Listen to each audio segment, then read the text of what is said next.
O valor das custas iniciais para a propositura da ação de execução compõe o valor da dívida exequenda no demonstrativo de débito inicial. Seja muito bem-vindo para mais uma lição prática jurídica do dia, a lição de número 105, de um total de 365. Hoje vamos falar sobre o processo de execução e aqui nesse canal, diariamente eu posto conteúdo voltado para isso, obter sucesso na defesa do executado ou para vencer o processo de conhecimento. Ação de execução por título extrajudicial. A petição inicial, ela tem que ser instruída com um demonstrativo de débito. E é claro, os tribunais regulamentam o valor das custas iniciais para distribuição dessa ação de execução por título extrajudicial. Esse valor que o exequente teve que arcar inicialmente para ajuizar a ação de execução por título extra, esse valor já é imputado no demonstrativo de débito, aquele que acompanha a petição inicial ou não? Veja, precisamos analisar que excesso de execução é matéria de ordem pública e pode ser conhecido de ofício pelo juiz e alegado pelo executado, essa matéria alegada pelo executado em qualquer momento do processo.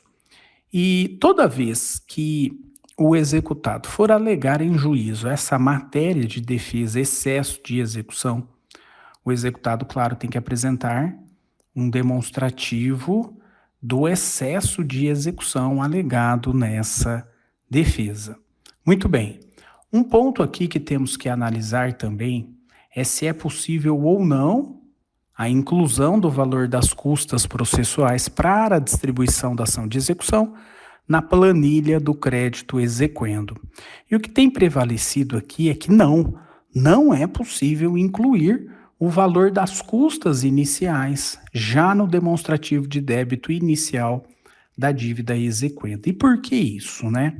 Bom, como nós sabemos, as custas processuais do processo de execução, elas são arcadas, né, pagas pelo exequente quando distribui a petição inicial e o valor, a forma de se fazer o cálculo, isso vai depender muito de como essa matéria é tratada no Código de Normas ou de Custas do próprio tribunal. Cada tribunal define aí qual é o valor dessa e como se calcula, né, o valor das custas iniciais. Bom, as custas iniciais desse processo, ele não pode fazer parte do valor da dívida exequenda, acompanhando lá o demonstrativo de débito inicial apresentado pelo exequente com a petição, porque somente após a eventual sucumbência do executado é que esse valor será definido como devido pelo executado e, portanto, incluindo aí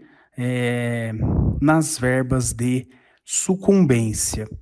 Logo, não há possibilidade de já apresentar esse valor no início do processo de execução no demonstrativo de débito.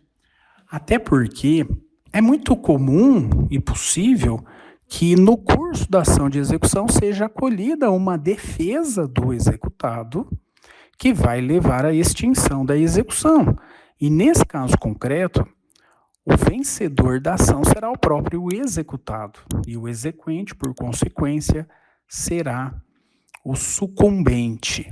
E nessas circunstâncias, quem arca com as custas finais do processo, quem arca aí com as custas da execução, será o próprio exequente e não o executado. Por isso que não é possível, já no início da execução, imputar esse valor no demonstrativo de débito atualizado. Agora perceba, para alegar o excesso de execução numa circunstâncias como essa, o executado ele deve apresentar a sua defesa, ou por embargos à execução, ou por impugnação ao cumprimento de sentença. Nesse caso seria, né, por ser a ação de execução fundamentada em título extrajudicial, seria o próprio embargos à execução, mas se decorrido o prazo para os embargos e o executado não apresentou essa matéria de defesa, ele vai poder apresentar em outro momento, porque como vimos, a questão aqui é de ordem pública e pode ser conhecida em qualquer momento do processo. Agora,